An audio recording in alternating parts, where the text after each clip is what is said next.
Good morning, students. Today we'll deal with another topic which is vegetative propagation under the process of reproduction. As we may observe, there are so many different group of plants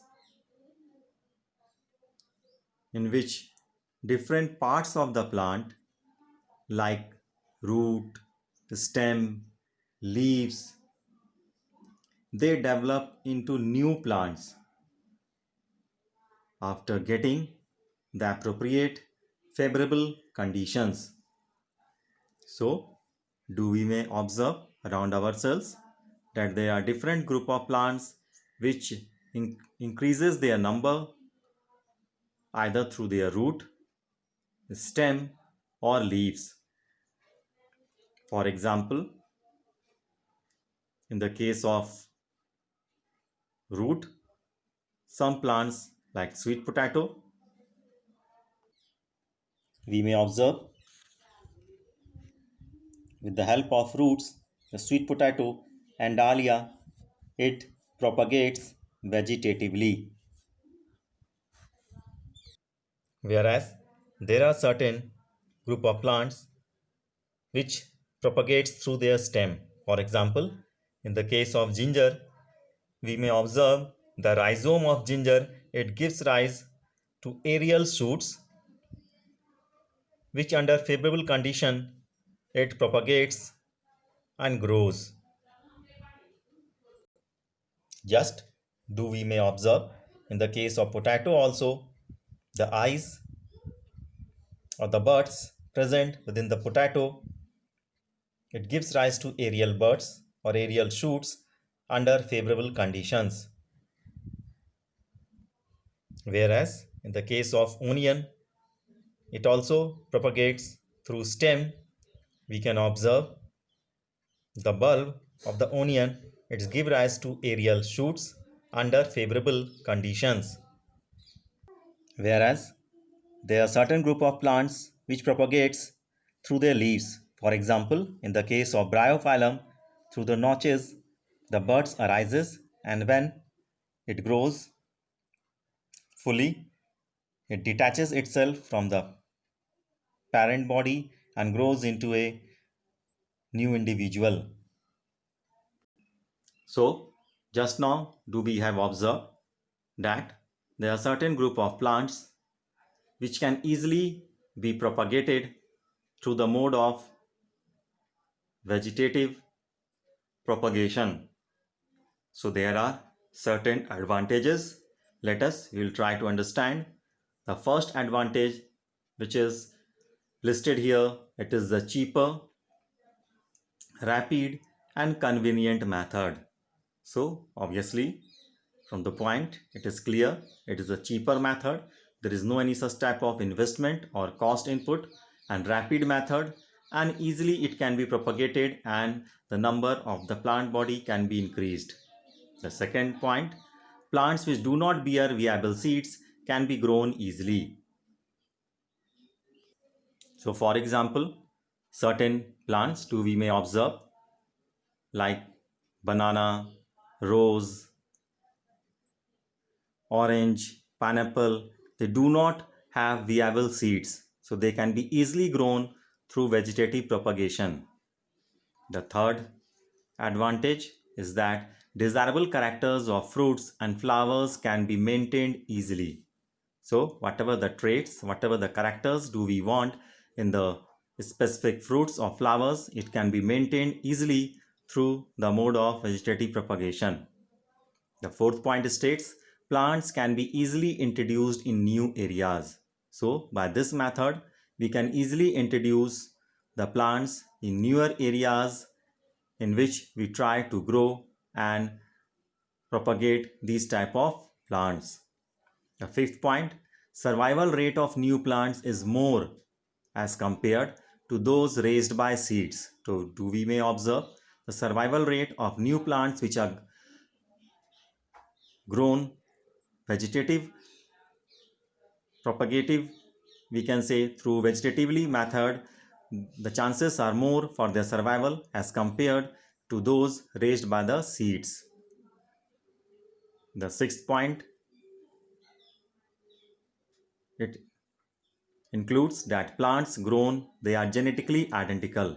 So whatever the plants which are grown through this method of propagation, they are similar in genetical composition as to the parent plant body. Now the seventh point, commercial growers may profit by cloning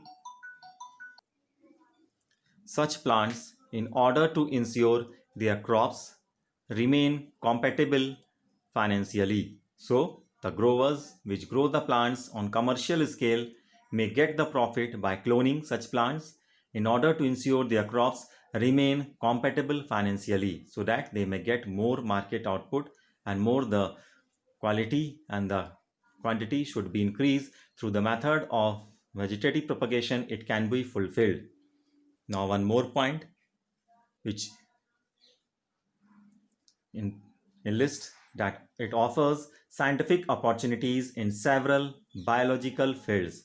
So it provides a great opportunity for the different types of scientific, we can say, research in several biological fields. So we may have just came across the different types of advantages of vegetative propagation. There are certain limitations or disadvantages also regarding vegetative propagation. First, we may point out that it leads to overcrowding around the main plant body, leading to competition for the resources, for the nutrients, for the food and space and sunlight. So, obviously, we may observe it causes overcrowding around the main plant body, leads to competition for the resources. The second point, we may point out, it does not produce new varieties. So the chances for variation are negligible. So variation cannot be produced and obviously it will not lead to evolution. The third point, plants lose vigor when grown repeatedly. So means whenever they are grown repeatedly through this method, the physical strength and the plant body, it loses its, we can say, the part of strength and good health. The fourth point, undesirable characters, they are transmitted from the one generation to another. So whenever if the parent body is having such type of undesirable traits, they would be easily transmitted from one generation to the other. Here is the fifth point. It states that diseases contracted by the parent plant body, they are easily transmitted to the parent daughter plants. So if a disease spreads within the parent plant body and if they are propagated through vegetative propagation method, then obviously the daughter plants will have the said particular disease. So we may consider there are certain advantages as well as certain disadvantages of vegetative propagation method. Now we'll try to understand how do the spore formation takes place.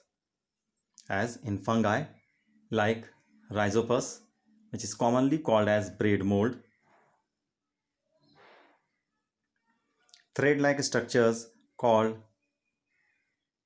hyphae develops on the braid and they form a network-like structures which is called as mycelium. So the individual thread-like structure is called as hyphae and the network formed is called as mycelium. They bear aerial hyphae called sporangiophores and these sporangiophores at their terminal ends, black blobs like structures called sporangia are present. Each sporangium contains numerous dark colored spores. So within these sporangium, numerous dark colored spores are present, and these spores, when liberated by the rupture of the sporangial walls, they spread, and after getting the proper favorable conditions, they germinate into a new hyphae. So the spores, they are covered by thick wall and protects them until they come in contact with some moist surface. So after coming in according to the required favorable condition, these spores, they germinate and they form a new individual rhizopus or braid mold. So till so far here, in the next class we'll discuss about the sexual reproduction. Thank you. Have a nice day.